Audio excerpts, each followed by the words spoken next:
iglesia soy, y tú también.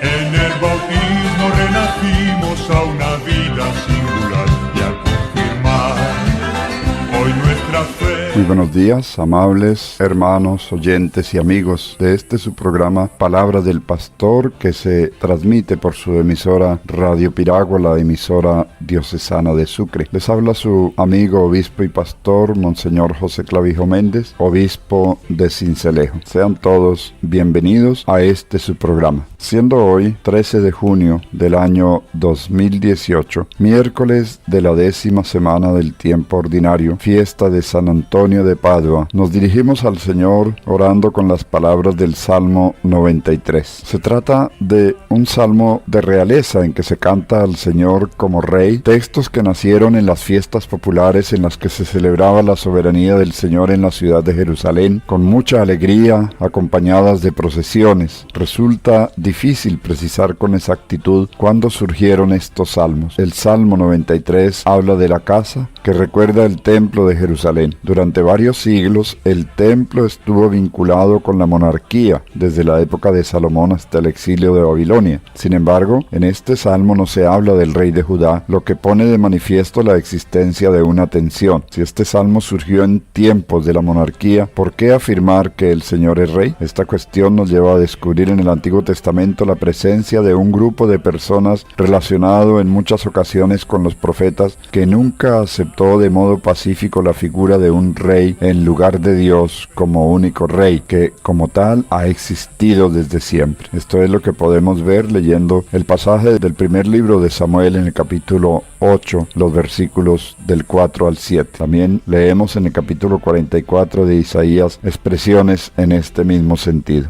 Es probable entonces que el salmo haya surgido en el seno de este grupo contrario a la monarquía. Cuando concluyó el exilio de Babilonia hacia el año 538 a.C., se reconstruyó el templo, pero ya no volvió a haber más reyes. Si este salmo pertenece a esta época, podemos descubrir en él una crítica contra los reyes de Judá, principales responsables de la ruina del pueblo, es decir, del exilio. Es como si este salmo dijera: monarquía, jamás. Este salmo pone de manifiesto una tensión social, insistiendo con gracia y con energía en el hecho de que el Señor es el Rey. Los conflictos internacionales suelen acudir y conmocionar al mundo y pueden convertirse en ocasión para orar con las palabras de este salmo. Qué mejor momento que que estamos viviendo en Colombia, tensionado por unas elecciones polarizadas por la extrema derecha y la extrema izquierda. También en el Padre Nuestro pedimos a Dios que venga el reino de Él sobre nosotros. Este salmo puede ayudarnos a entender mejor lo que esto significa. La gente en nuestro mundo y en ocasiones en nuestra sociedad suele enfrentarse con conflictos sociales tan impotentes como con un mar embravecido. Dios, Señor de la historia y del universo, es mucho más grande e importante que todos esos conflictos. Oremos con las palabras del Salmo 93.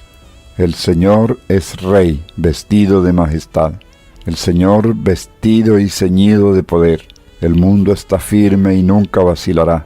Tu trono está firme desde el origen y tú existes desde siempre. Levantan los ríos, Señor, levantan los ríos su voz, levantan los ríos su fragor, pero más que el estruendo de las aguas torrenciales, más imponente que el oleaje del mar, más imponente es el Señor en las alturas. Tus testimonios son efectivamente firmes, la santidad es el adorno de tu casa, Señor, por días sin término. Gloria al Padre y al Hijo y al Espíritu Santo, como era en el principio, ahora y siempre, por los siglos de los siglos. Amén.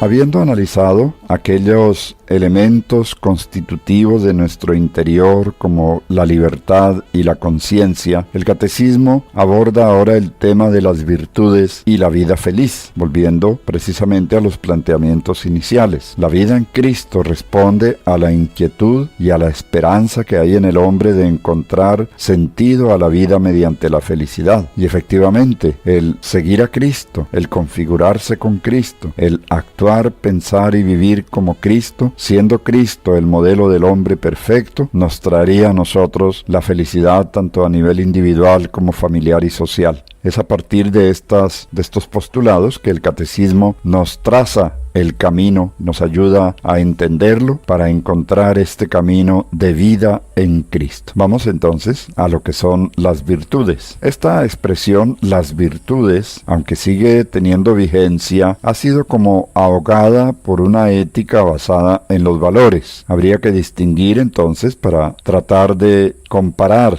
y al mismo tiempo hacer un paralelismo entre el concepto de virtud y el concepto de valor. No porque no se pueda hacer una ética ni vivir una vida con base en los valores, pero con los valores tenemos un problema, me parece a mí, es opinión personal, que los estudiamos, hay cartillas muy bonitas que los explican, pero no logramos que estos valores se introduzcan en la conciencia misma de las personas de tal modo que logren realmente permear toda la actividad humana. Una pedagogía de los valores que es simplemente académica no sirve casi de nada. Es como aprender definiciones, aprender definición química del agua, 2 átomos de hidrógeno más 1 de oxígeno, fórmula H2O, pero eso no nos quita la sed en un momento de sed, nos quita la sed un vaso de agua. Puede suceder lo mismo en esta confrontación entre las virtudes y los valores. El catecismo nos sigue hablando de las virtudes, porque es un lenguaje muy antiguo que adoptó la Iglesia tomándolo de la filosofía griega, sobre todo, pero también de la filosofía de la época, en la que se postulaba una ética basada en las virtudes. La ética basada en los valores es más bien de construcción reciente y se debe a un gran filósofo, Max Scheler, que fundamentó una ética basada en los valores. Pero para el cristiano de a pie, que no tiene que estudiar filosofía ni aprenderse una lista de valores,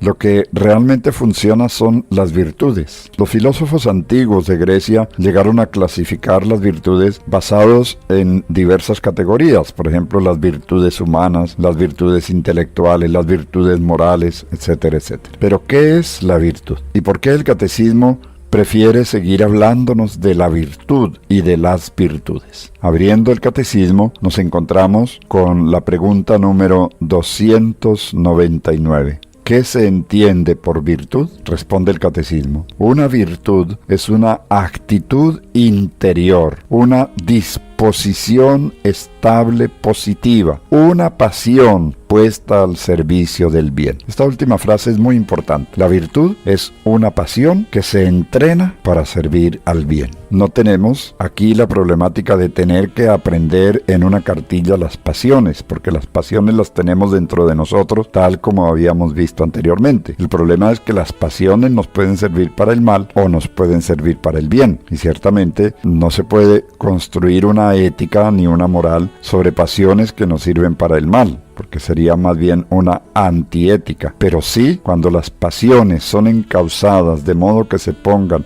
al servicio del bien, nos encontramos con virtudes, pasiones puestas al servicio del bien. Comenta el catecismo esta afirmación con el versículo 48 del capítulo 5 de San Mateo. Sean perfectos como es perfecto su Padre Celestial. La llamada es a transformarnos en el camino hacia Dios. Con nuestras fuerzas humanas solo somos capaces de ello parcialmente. Dios apoya con su gracia las virtudes humanas. Pero Dios, con su gracia y con la vida espiritual y con los sacramentos, nos regala también otras virtudes que vamos a llamar teologales, con cuya ayuda alcanzamos con seguridad la luz y la cercanía de Dios. Y viene entonces la pregunta 300. ¿Por qué debemos cultivarnos a nosotros mismos? Debemos cultivarnos a nosotros mismos para poder practicar el bien con alegría y facilidad. A ello nos ayuda en primer término la fe en Dios, pero también el hecho de vivir las virtudes. Es decir, que con la ayuda de Dios formemos en nosotros virtudes firmes, no nos entreguemos a pasiones desordenadas y orientemos las potencias de la razón y de la voluntad cada vez más inequívocamente inequívocamente hacia el bien. Esto es lo que significa cultivarnos a nosotros mismos, cuidarnos a nosotros mismos, ayudarnos a crecer en humanidad. Es lo que significa cultivarnos. Y entonces Dios nos ayuda con su gracia y con la fe que nos da esa capacidad, pero nuestro aporte a ese crecimiento son las virtudes. Unas proceden de nosotros, son virtudes humanas. Se trata de que entonces esas actitudes estables y firmes no las entreguemos a pasiones desordenadas, sino que las orientemos con las potencias de la razón y de la voluntad cada vez más inequívocamente hacia el bien. Aquí hay una serie de afirmaciones en una frase que las condensa, pero que valdría la pena resaltar. Lo de las pasiones ya lo vimos. Lo de las actitudes firmes son las virtudes. La orientación con las potencias de la razón. Esta es otra característica de las virtudes. Las virtudes tienen mucha relación con la razón, porque es la razón la que rige nuestros comportamientos. Y para ello recurre a la voluntad, que es nuestra capacidad de decisión. Efectivamente, en la antropología cristiana se hablaba muchas veces de esas dos grandes potencias que hay en nuestro ser personal, que son la inteligencia y la voluntad. La inteligencia y la voluntad puestas al servicio del bien nos ayudan entonces a orientar nuestras pasiones de modo que se vayan constituyendo en actitudes firmes que nos conduzcan hacia el bien de una manera orientada y no de una manera desordenada. Enseguida el catecismo nos define 4 virtudes fundamentales y no trata de otras virtudes sino de estas 4 y de las virtudes teologales de las que también había hablado, aquellas que Dios nos concede por su gracia. Estas 4 virtudes humanas que tienen su origen en el hombre, orientadas por la razón y fortalecidas por una voluntad positiva que las conduce, que las disciplina y que las encausa, son 4. La prudencia, la justicia, la fortaleza y la templanza. Este grupo de 4 virtudes, desde muy antiguo, incluso desde antes del cristianismo, eran ya conocidas por los filósofos griegos y se las llama las virtudes cardinales. Cardinales viene de una palabra latina cardo, que significa perno, gozne o quicio, es decir, las virtudes que sirven de punto de apoyo para mover la puerta de nuestra vida. Es interesante término el que encontraron para llamar a este grupo de 4 virtudes. Es decir, que en la prudencia, la justicia, la fortaleza y la templanza se encuentra la raíz y la fuente de la vida virtuosa, es decir, de una vida llena de muchas otras virtudes que se van desarrollando bajo el amparo de estas 4 fundamentales que son la prudencia, la justicia, la fortaleza y la templanza. Entonces miren cómo se une la gracia de Dios, la fuerza de la fe, se unen a la realidad humana que aporta esos elementos que Dios mismo puso en la creación del hombre, puestos al servicio del bien, es decir, cultivadas para favorecer el crecimiento de la persona desde la fe en Dios nuestro Señor. Analiza enseguida el catecismo cada una de estas 4 virtudes, brevemente. Cuando se quiera profundizar, pues se puede ir a un diccionario de moral o a un diccionario de filosofía y allí se encontrará mejor explicada cada una de las virtudes. El catecismo nos hace una pequeña síntesis de lo que significa cada una de estas virtudes. Al margen, el catecismo nos trae una frase interesante. Dice: vivir bien no es otra cosa que amar a Dios con todo el corazón, con toda el alma y con todas las fuerzas. Quien no le obedece más que a Él, lo cual pertenece a la justicia, quien vela para discernir todas las cosas por miedo a dejarse sorprender por la astucia y la mentira, lo cual pertenece a la prudencia, le entrega un amor entero por la templanza, que ninguna desgracia puede arrebatar, lo cual pertenece a la fortaleza. Es una frase de San Agustín. ¿Qué es la prudencia? ¿Cómo se llega a ser prudente? Pregunta 301 del Catecismo. Se llega a ser prudente aprendiendo a distinguir lo esencial de lo accidental, a ponerse las metas adecuadas y a elegir los mejores medios para alcanzarlas. Explica esta frase el Catecismo de la siguiente manera: la virtud de la prudencia regula todas las demás, porque la prudencia es la capacidad de reconocer lo justo. Quien quiere vivir bien debe saber qué es el bien y reconocer su valor. como el comerciante en el Evangelio, que al encontrar una perla de gran valor, se va a vender todo lo que tiene y compra aquella perla. Solo el hombre que es prudente puede aplicar la justicia, la fortaleza y la templanza para hacer el bien. Habría que distinguir aquí la prudencia de la timidez o del miedo a actuar, porque muchas veces eso no es prudencia, sino miedo o cobardía. La prudencia, por ser una virtud, es una fuerza que nos impulsa, pero de una manera ponderada, es decir, como decíamos en algún momento en un programa anterior, es sentarse a deliberar, a ponderar, a informarse bien antes de tomar decisiones, porque la vida moral está hecha de decisiones, es decir, que la prudencia ayuda a la libertad a decidir ¿cuál camino debo coger entre las muchas opciones que se me presentan? Para ello, dice acá, debo conocer qué es el bien, debo identificar el bien y, por supuesto, identificar también el mal, que es la ausencia de bien, y reconocer el valor del bien. Y sólo así, cuando yo sé lo que es realmente bueno, la prudencia me enseña a recorrer el camino hacia ese bien, adoptando los medios y los recursos que son necesarios para llegar a ese bien. Esto excluye entonces precisamente cualquier camino que no se justifique como el camino adecuado. Y excluye también que yo confunda el mal con el bien, porque suele ocurrir también con frecuencia, que lo que para mí es un bien resulta que no es un bien porque no está en consonancia con el bien. Tengo que saber cuál es el bien. ¿Cómo se actúa justamente? Pregunta 302 del Catecismo. Virtud de la justicia. Se actúa justamente estando siempre pendiente de dar a Dios y al prójimo lo que les es debido. Explica el Catecismo. El principio de la justicia dice, a cada uno lo suyo, o a cada uno lo que merece. Un niño discapacitado debe ser apoyado de un modo diferente a un niño superdotado, de forma que ambos reciban cada uno lo que necesita. La justicia se esfuerza por la compensación y anhela que los hombres reciban lo que les es debido. También ante Dios debemos dejar que reine la justicia y darle a Dios lo que es de Dios, nuestro amor y adoración. Aquí habría que decir que hay varios conceptos de justicia o varias clases de justicia, pero que la que nos interesa realmente aquí es aquella justicia que actúa orientada por la prudencia y que es precisamente la que da a cada uno lo que necesita, lo que merece. Y por tanto no es aquella que mide a todos por el mismo rasero y a todos le da por igual, que sería lo que llamamos justicia distributiva. Tengo 10,000 pesos y tengo 10 personas para darles 10,000 pesos.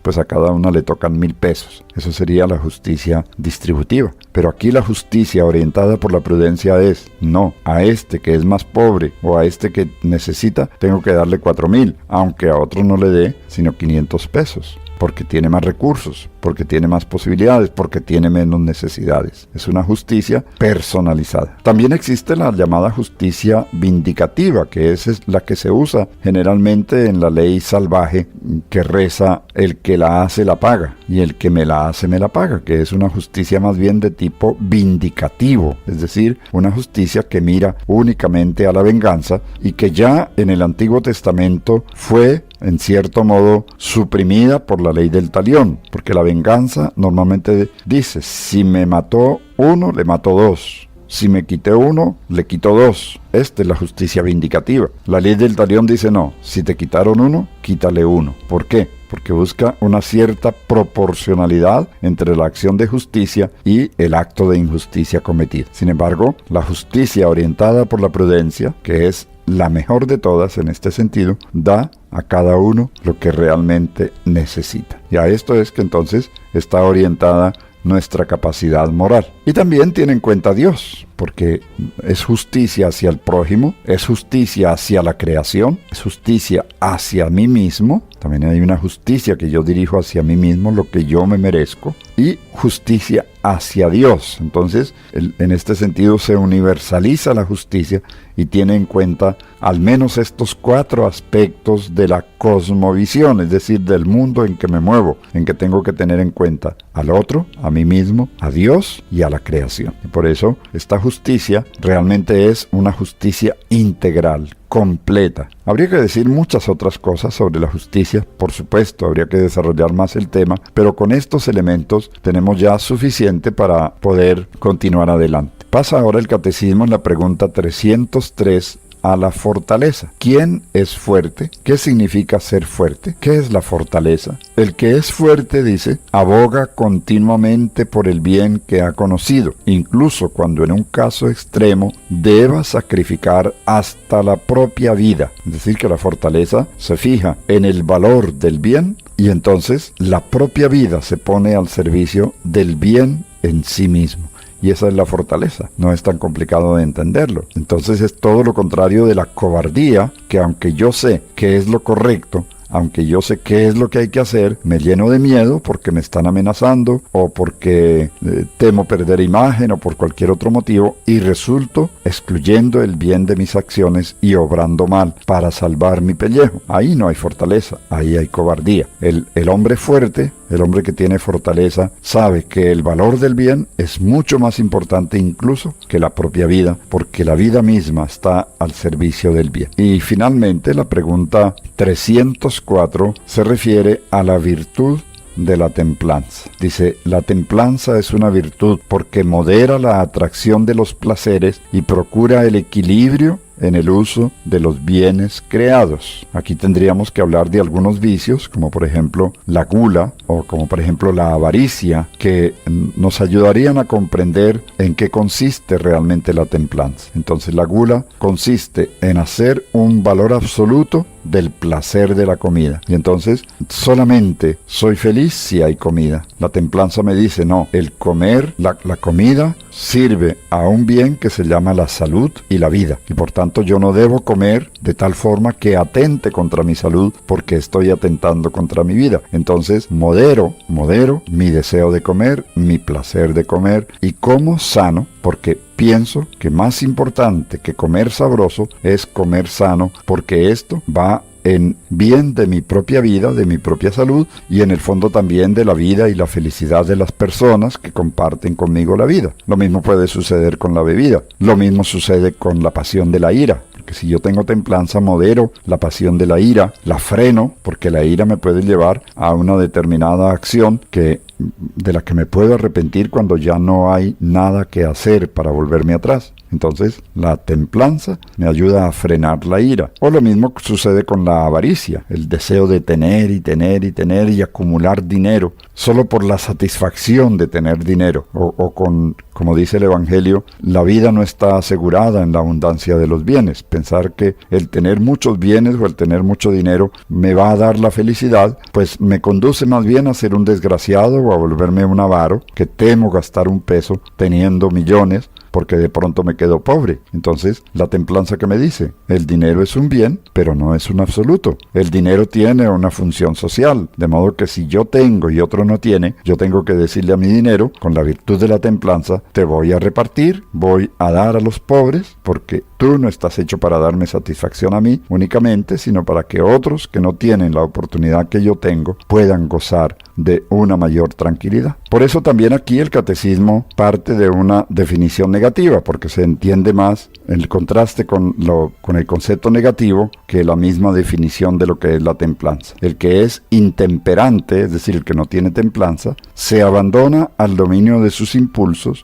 arremete contra otros por su codicia y termina perjudicándose a sí mismo y a los demás. En el Nuevo Testamento es muy común encontrar otro término que es equivalente de la templanza, que es la sobriedad. Vivir sobriamente, es decir, con lo necesario para vivir dignamente, para tener una vida digna. Todo lo que pase de ahí ya no me pertenece, ya pertenece a una función social. Y yo tengo que pensar cuál bien puedo hacer con lo que me sobre de los bienes que yo tengo. Esto es muy difícil, porque estamos en un mundo en el que impera el dinero, en el que impera el tener, en el que escondemos nuestros complejos y nuestros miedos, de pronto con la abundancia de cosas, o fantocheando o vistiendo prendas costosísimas que no se diferencian en nada de una prenda menos costosa, pero digna y bonita. Pero no, si no es la prenda costosa comprada en la tienda no sé dónde de París, entonces yo no soy nadie.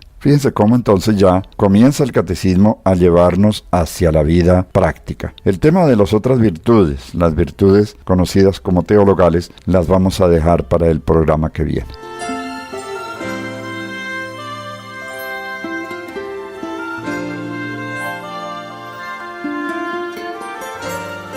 Vamos a darle gracias a Dios, que también en este campo nos ilumina y nos ayuda a llevar una vida digna, una vida santa, una vida virtuosa. Cultivemos las virtudes y enseñémosle a nuestros hijos a orientar sus pasiones hacia el bien para que sean personas virtuosas, personas de bien. Oremos entonces a Dios nuestro Padre pidiéndole que nos conceda una vida virtuosa, que nos capacite para hacer el bien y para practicar tanto estas virtudes como las virtudes teologales. Digamos juntos la oración que Cristo nos enseñó.